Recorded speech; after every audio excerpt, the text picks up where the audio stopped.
Welcome to Constellations, the podcast from Kratos. My name is John Gilroy, and I'll be your moderator.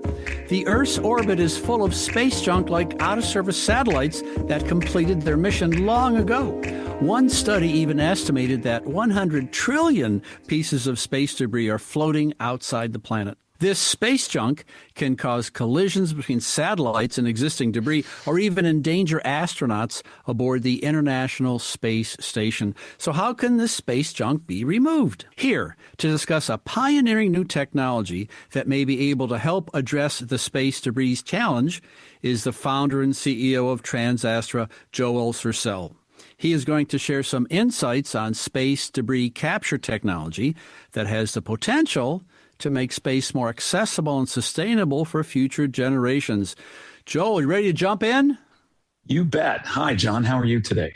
Pretty good. So how big a threat really is orbital debris to the satellite industry?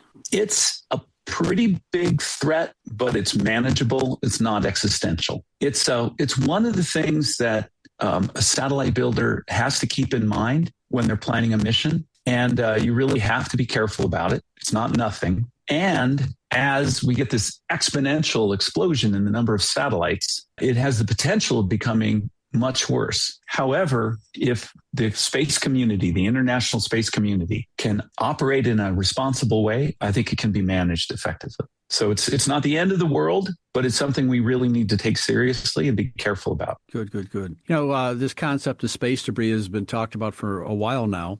So what lessons has the space industry learned from past satellite breakups or collision events that inform today's debris mitigation strategy? Sure. There have been a bunch of lessons that have been learned over the course of the space age.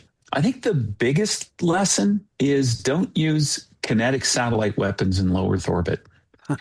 And don't intentionally have satellites collide. Be responsible about collision avoidance. So there have been, each of the great space powers has done experiments and demonstrations in low Earth orbit that have to do with weaponry. And satellites have been disrupted and essentially blown up.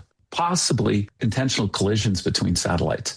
And why that's so bad is, let's say you have two satellites and they each weigh about 2,000 kilograms, maybe as much as a big car. If you have two cars that collide on the Earth, they might have a collision speed of 100 miles per hour. That creates a lot of small debris and that sort of thing. But the magnitudes of velocities are so much higher in space that people just have a very hard time picturing it. When satellites collide, or when big pieces of orbital debris collide with each other in space, these objects are moving at relative speeds of as high as 10 or even close to, worst case, 15 kilometers per second.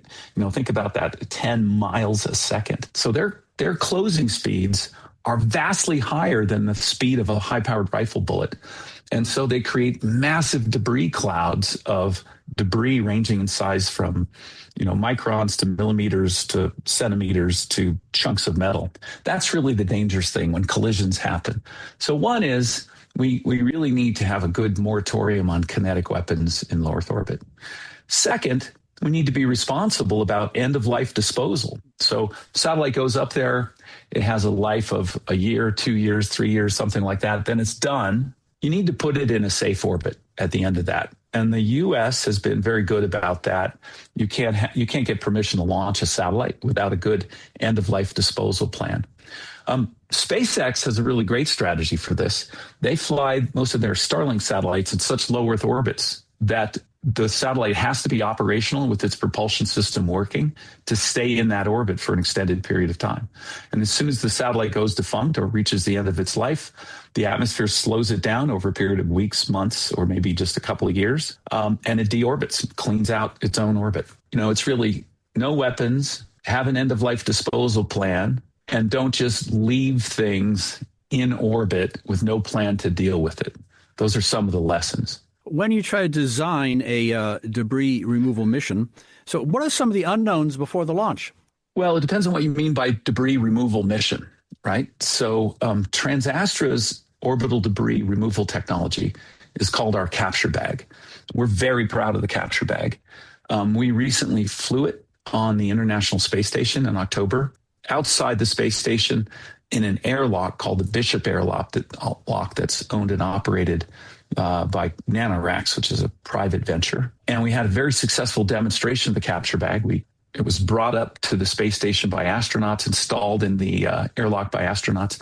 And then our team worked with the NanoRacks team to actually operate the capture bag in the airlock out in vacuum and microgravity, demonstrating multiple deployments and retractions of the capture bag to show that it can work for orbital debris mitigation. We're very excited about that. And we can build capture bags at all different sizes, from the small one we flew on the space station, which is about 1 meter in diameter. So, think about 3 feet, a yard, something like that. And we now have a contract with NASA, jointly funded by NASA and our private sector investors, to build a really big capture bag, 10 meters. So 10 meters, more than 33 feet. That's a very big capture bag. We can capture lots and lots of big objects with that. And capture bag can be used for cleaning up orbital debris in low Earth orbit or in other orbits that have traffic regulation issues, such as the geostationary orbit. So the way that we would plan a capture bag mission is we would identify a target that needs to be taken out, captured, and removed.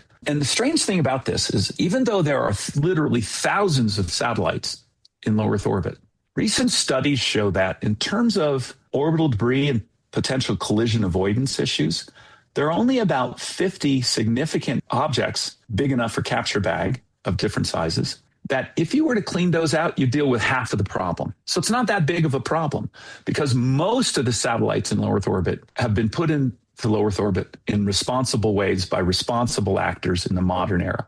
A lot of the more dangerous objects that are up there that are sort of out of control, defunct, in orbits that are likely to cause collisions, were put up there a long time ago, before we really learned these lessons, put up by, actually some of them date back to the Soviet Union, or, more recently by the Russian Federation. And so just taking care of on the order of 50 of them could have a huge impact.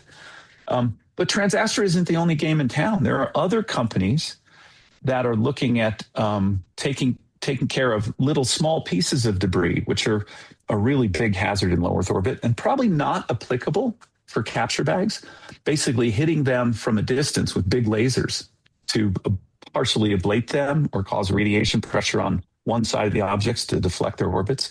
I think that's a really clever and interesting technology that has a lot of promise. I've discussed this for several years. Some people talk about harpooning debris, all kinds of, didn't know where the capture bag fit in. So maybe it's size of a debris removal. Does that where it fit in? Well, capture bags can be scaled. The smallest capture bag that we've built in our laboratory is small enough that it folds up and fits into an enclosure with all the hardware for it, about the size of a coffee cup, what an aerospace engineer would call a 1U enclosure. That little capture bag can open up to something that can capture an object the size of a watermelon, roughly. That's the smallest we can make them. We have designs for capture bags that would go into enclosures the size of a walk-in closet, that when the bag deploys, it can be the size of bigger than a tennis court, big enough to capture an asteroid that might weigh 500 tons. So capture bag is a very highly scalable technology that can deal with objects of all different sizes. The advantage of the capture bag over some of the other approaches is that the object can be spinning or tumbling as long as it's at reasonable rates. And it doesn't have to have fixtures that you can grab onto. So there's some really nice orbital logistics technologies where companies have developed robotic grappling systems, magnetic grappling systems, that sort of thing, that can grab an object. But in order to grab the object, first they have to do a docking with the object, which is a very expensive and complex thing to do because they have to match the rotation rates exactly. Then they have to grab the object either with a grapple fixture, which means the object had to have been designed to be grappled, or it has to have some kind of a mechanical structure in it that their end effector can grab. So it limits their applicability. You would never want to harpoon a satellite because you're probably, in the process of harpooning a satellite, you're probably going to create more debris than you're going to mitigate. In fact, people have also looked at using nets. We think nets are good. We actually have plans to put nets inside of our capture bags. But the reason the capture bag is all enclosed is so that when we capture the object, if other little pieces of debris break off, it doesn't breed more debris in low Earth orbit. I remember years ago, in the late 80s, I was actually doing a study of an advanced propulsion technology in collaboration with a plasma physicist who happened to be a space shuttle astronaut who'd been up in space on the space shuttle a few times. And he told us, he was giving me and some of the other people involved in this high technology study that we were doing. He gave us a tour of one of the space shuttles, and he pointed to one of the windows in the cockpit of the space shuttle. And he said, on my last mission, I was up there, and all of a sudden we heard a big bang, like something had hit the shuttle with a sledgehammer. And they tried to figure out what it was. They inspected the thing, where did the sound come from, that sort of thing. And they finally looked in one of those triangular windows on the space shuttle, which has glass about that thick, about 2 inches thick. When they looked in it, it had been hit by an object that had embedded itself halfway into the glass. Wow. It almost blew the window out. Had it blown the window out, it would have killed everybody on the space shuttle. When they got back to the ground, they looked very carefully at the window to make sure it was safe to do a reentry and so on. It was. They came back to the ground. They inspected the glass, and the object that had hit that and done that damage was a titanium paint flake about 3 millimeters across. That gives you an idea of the energy levels that we're talking about. And, the space station has been hit thousands of times by orbital debris. And it actually has bumper shields that have been designed into the system to make it tougher to handle orbital debris and micrometeor impact. When I think of cleanup, I think of a cleanup on Earth, and we pretty much know how that's done. Everyone knows that. I was reading about that for years. So my question is, what are the physical and orbital dynamics challenges that make debris removal so complex compared to, I guess, a simple terrestrial cleanup? Yeah. So the big difference has to do with the velocities. And it's very difficult, even for an engineer who studied this for decades, to really comprehend and internalize the magnitudes of these velocities.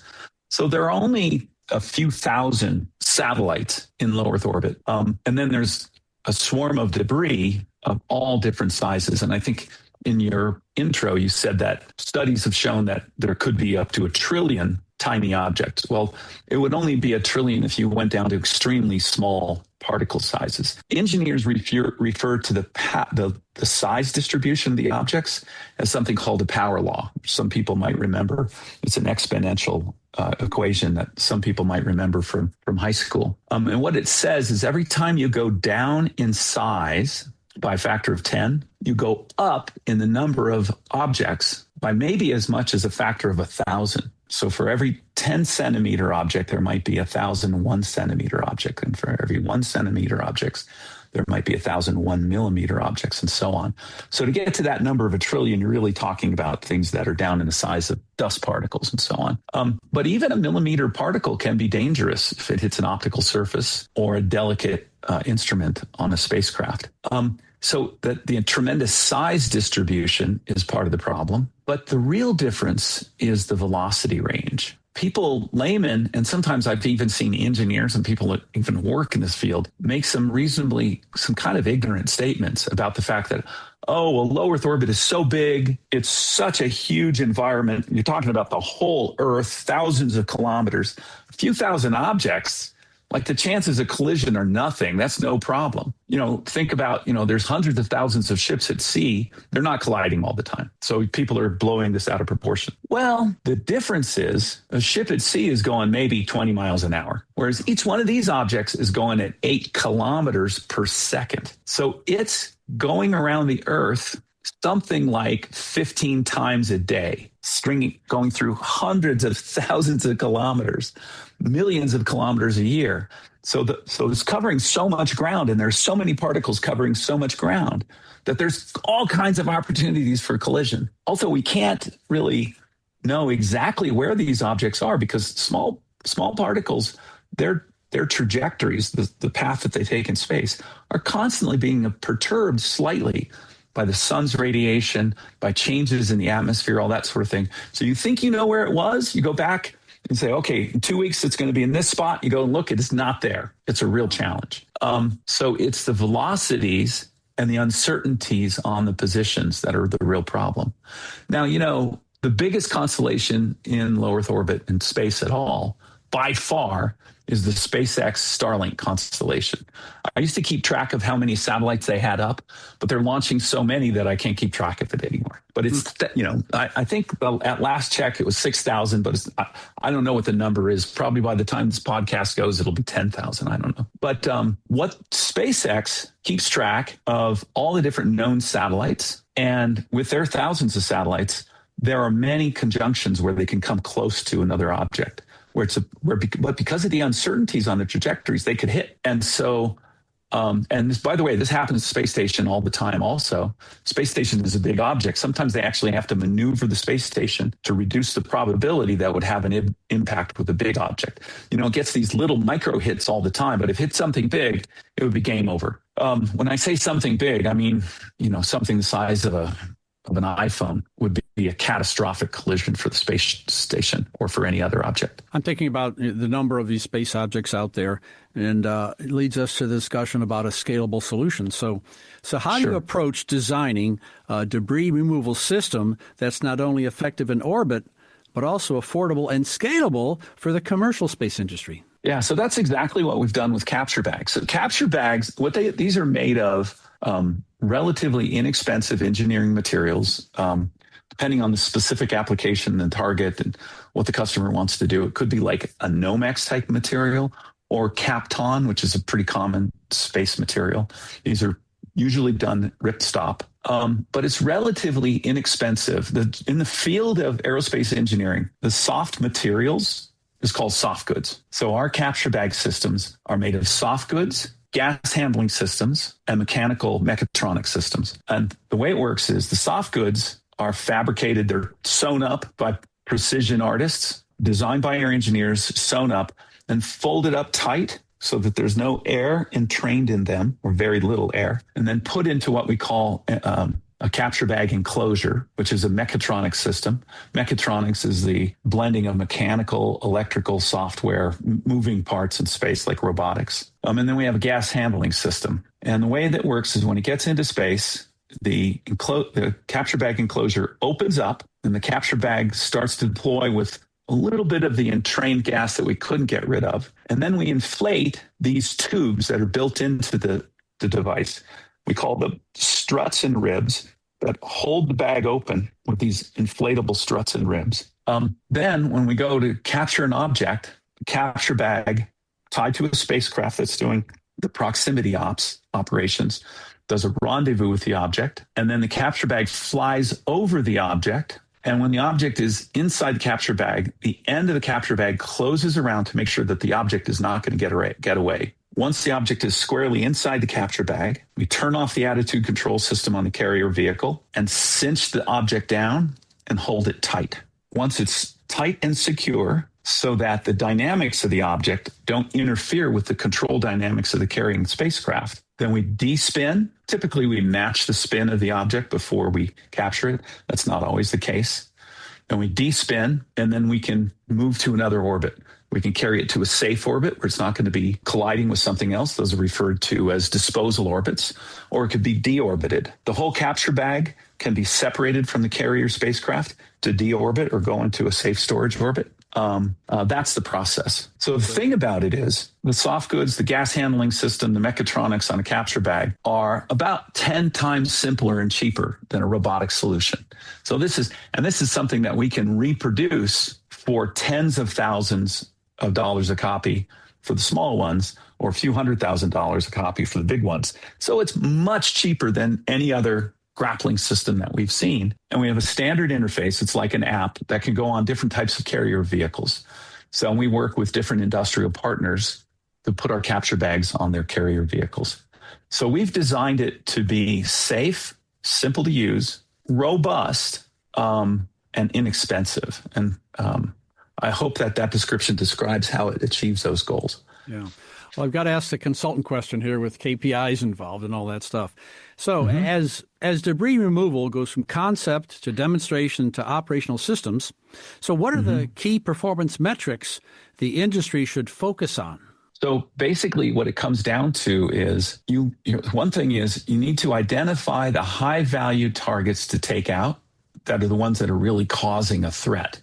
Sometimes that's not obvious. The ones that are most important to take out are in orbits where they're likely to be bombarded with other pieces of debris to create more debris. Oh. There's this exponentiating process that it's almost like a critical mass situation where big pieces of debris turn into many more little pieces of debris, and that's what you want to avoid. So you have to identify the high value targets. And then the question is, what's the cost per target for taking care of that material? So it all comes down to cost effectiveness. One of the things that we found is that many of the high value targets tend to be in orbital planes with other high value targets. And that's important. What it means is we can put a capture bag on a carrier vehicle, go into an orbital plane and clean up 4 or 5 objects in that orbital plane with the same capture bag. And the way we do that is we can keep the capture bag open between captures and use nets to do individual captures. So the capture bag outer enclosure prevents debris from getting out, creating more debris. But we can use nets inside the bag to capture multiple objects on the same mission.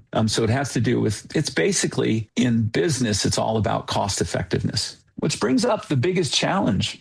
Some of the biggest challenges with regard to orbital debris cleanup have to do with government regulation and law. And this is one of these conundrums that humanity faces that has to do with a concept of in economics called the tragedy of the commons. John, are you familiar with the concept of the tragedy of the commons? No. Okay, well, it's a concept in economics, actually dates back, as I understand it, to the early British colonies in North America, New England, where a village would be formed and everyone in the village would have their own plot of land where they would do their farming and raise their animals. And then there was a common green that was sort of the common purview of everyone in the village. And the idea was if your animals needed to graze, you could take them to the common green and graze. What immediately happened is that everyone preferred to take their animals to the common green and save their land because that was a cost to them. And so the common green immediately became a mud-stampled, useless area because everyone benefited from it, but no one took responsibility for taking care of it.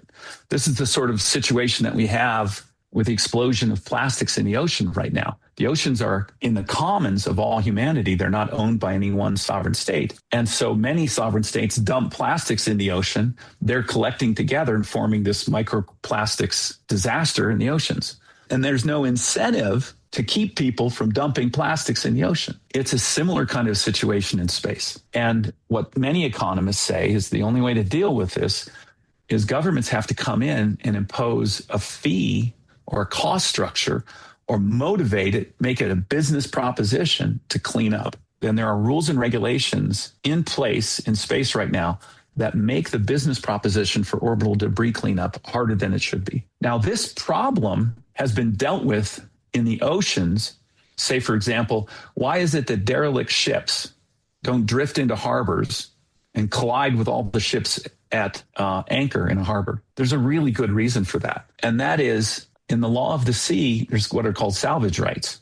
If you just leave a ship in the ocean, anyone can go pick up that ship and they now own it as a salvage. There are no salvage rights in space. So you can leave derelict spacecraft and there's no motivation for anyone to pick it up or clean it up. Also, liability law. If you leave a derelict spacecraft in space and it goes and collides with someone else's spacecraft, it causes them millions of dollars in damage. There's no simple way that you can sue them. And what if the derelict spacecraft was originally owned and operated by a government like the Soviet Union that doesn't really even exist anymore? It's a real problem. So one of the things that's happening is the community is coming together with legislatures and such to form regulations that motivate in terms of liability, salvage rights, and penalties associated with dumping, the maritime equivalent of dumping, that financially incentivize companies to clean up their mess afterwards. And so one of the business, and it's starting to work. So one of the business models, one of the things that the government has put in place that's very helpful is you can't launch into low Earth orbit or just launch a spacecraft.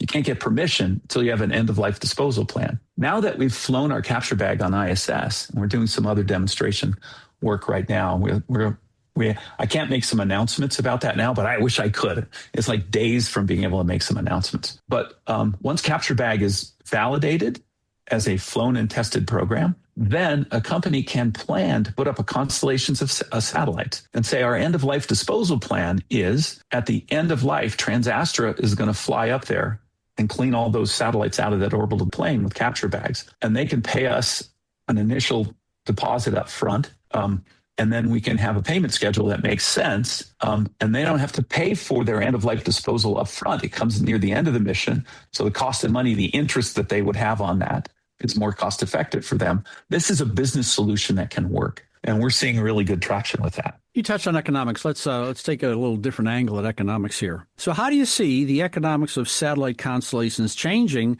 once orbital debris cleanup becomes mainstream? Maybe just what you mentioned, prepay? Yeah, exactly. That you prepay, but not for the full fee, just a down payment, so that you don't. Let's say, so if your satellite, let's say that orbital plane is going to have a life of 5 years, you don't want to pay.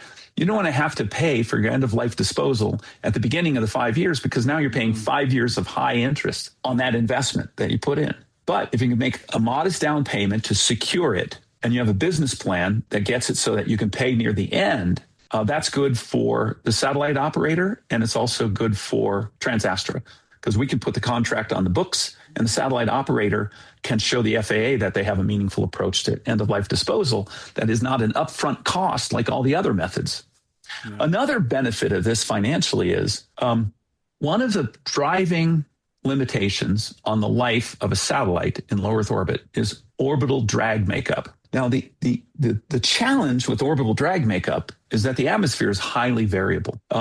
If the sun is a little more active, the atmosphere boils up, and you could get 2 orders of magnitude, 100 times more drag on your satellite than you anticipated. In order to show with high reliability what the end-of-life performance of the satellite is, the engineers who design the satellites have to plan the propellant load for worst-case atmosphere. And if they're going to use their propulsion system to deorbit the satellite at the end, they have to carry propellant not only for atmospheric drag makeup, but end-of-life disposal. If they have to always carry that end-of-life disposal propellant for the end of the mission, it cuts the mission short. Whereas instead, if they work with us, they can plan to use every gram of propellant for station keeping. And once their station keeping is up, now they've gotten the full life out of the satellite. They've gotten more revenue. And then with our low-cost capture mechanism at the end, we can go through and clean up the orbital plane. Earlier, you mentioned regulations. Let's make a transition here to partnerships. So what kind of partnerships like NASA, the Space Force, or private satellite operators are most critical to scaling these technologies? Sure. Well, I mean, partnerships with NASA and the Space Force have already been incredibly powerful and helpful with TransAstra. We have some other partnerships not quite at liberty to talk about right now, but there are other sponsors that are making it possible for us to productize Capture Bag, which we really appreciate. So our first work on Capture Bag actually came from NASA NIAC funding, the NASA Innovative Advanced Concepts Program. And we were developing Capture Bag for asteroid mining. And that is still the big financial play here, to go out and capture asteroids using Capture Bag, bring them into stable orbits, and use that to create resource bases for humanity's massive industrialization space. So the NIAC program paid us for initial work on Capture Bag. Then the NASA SBIR program, the best part, in my opinion, of the NASA SBIR program is this really cool subprogram they have called Ignite. And in the Ignite program, you have to show the economic feasibility in the private sector of your technology and show matching funds from investors. And it's through the Ignite program that we've actually developed our Capture Bag technology and matured it tremendously. Both through the NASA Ignite program, we won a NASA Ignite Phase 1, then a Phase 2, then a Phase 2 extension, and now we've won something called a CCRPP. It's a $5 million program, half NASA and half investment, where we're actually building and flight qualifying a full 10-meter Capture Bag. The space station, the Space Force, also funded us with a Phase 2 SBIR, where we built and demonstrated a 3-meter class Capture Bag in our laboratory. And so, and we have other sponsors that we'll be able to talk about soon that have helped make all this happen, including CASIS, which is an organization that helps NASA with the space station as a national laboratory, that provided some of the funding for our recent flight on the space station demonstrating capture bag in space. What role do international agreements or policies play in incentivizing or regulating debris removal activities? Well, it's huge. There are international agreements between spacefaring nations, including the ITU, the International Telecommunications Union, that regulates bandwidth, frequency bands for communications, that sort of thing. But right now, it's not strong enough. I would say the best and most optimistic international agreement in space that I can think of is the Artemis Accords. Now, the Artemis Accords are very important to TransAstra. They don't really go directly too much to orbital debris, but they go to asteroid mining, which is our next big application of capture bag technology. And it has to do with agreements that companies and countries and organizations that invest in space can benefit from those investments. That's a super important international agreement. And I talked about it earlier. We do need to do better in terms of international agreements, things like salvage laws, liability laws, that sort of thing. We're not where we need to be yet. You mentioned entrained air earlier. Very few people understand the difference between entrained air and entrapped air. So these skill sets are kind of unique here. So from this workforce and skills perspective, what new disciplines or expertise are becoming essential as debris removal matures into operational fields? Well, it's not so much new disciplines. It's more like advancements in existing disciplines. Yeah. So one of the things that TransAstra has deep expertise in is something called space domain awareness. Mm-hmm. People don't know that TransAstra actually owns and operates one of the most cost-effective deep space SDA networks on the planet. In fact, I have a crew of engineers right now in Spain installing our latest observatory in Spain, one of our Sutter TKO observatories. Our ground-based telescope technology, our telescope technology is all about finding and tracking faint-moving objects in space. SDA has been effectively around as a discipline for decades. It used to be primarily NORAD. Now it's being commercialized. So it's not so much the creation of whole new fields. It's more like the maturation of the fields.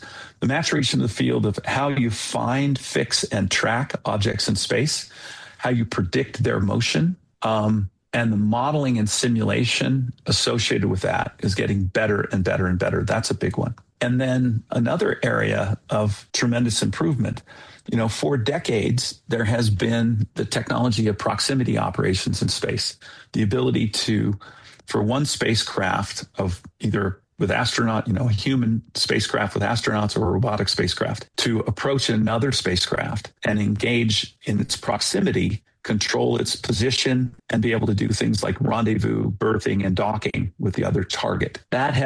In the past, that has been the province of nation states and multinational corporations, very expensive proposition.